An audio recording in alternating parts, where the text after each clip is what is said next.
সারা দেশত চলমান বন্যা পরিস্থিতিত বন্যা কবলিত এলাকাত ত্রাণ সহায়তা ও রেস্কিউ কার্যক্রম পরিচালনা করছে চট্টগ্রামের অন্যতম স্বনামধন্য প্রাইভেট হাসপাতাল পার্ক ভিউ হসপিটাল।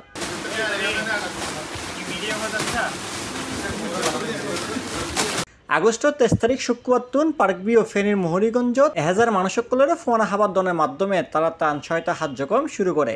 এই কার্যক্রম চলিব যতদিন বন্যা কবলিত এলাকা স্বাভাবিক নয় ততদিন। এই কার্যক্রমের আওতাত প্রত্যেক দিন 1,200 জন বন্যার্ত মানুষের পাশে সহায়তা করে যাব পার্ক ভিউ হসপিটাল। তাছাড়া বন্যা দুর্গত এলাকাত চিকিৎসা সেবা দিতে পার্ক ভিউর পক্ষেতন আছে সার্বক্ষণিক মেডিকেল টিম।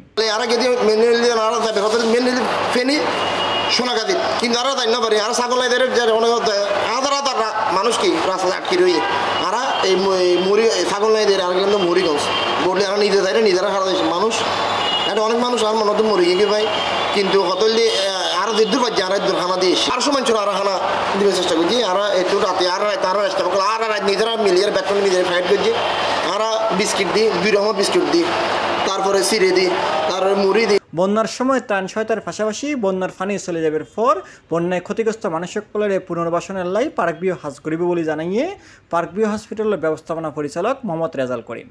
যারা প্রতিবার পার্ক ভিউ সবসময় দুর্যোগের সাথে থাকে এবারও আর গত হালই আর বড় টিম আর প্রচুর খাদ্য সামগ্রী এই নোয়াখালী পাঠাইলাম এবং তারা অনেক কষ্ট করিয়ে এই যে খাদ্য সামগ্রী মানুষের মাঝে পৌঁছাই এবং এটা আসলে এত বড় এফেক্টের মধ্যে খুব ক্ষীণ আর কি।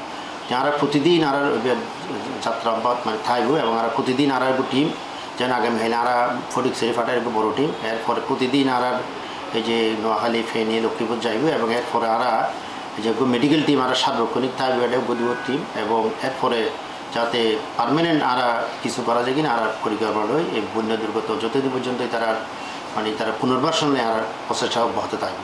পার্ক ভিউ হসপিটালের ডলে দেশের ব্যাগ ব্যবসায়িক প্রতিষ্ঠান বন্যা দুর্গত মানুষের পাশে তিয়াইব এলে সাওয়াবে এখন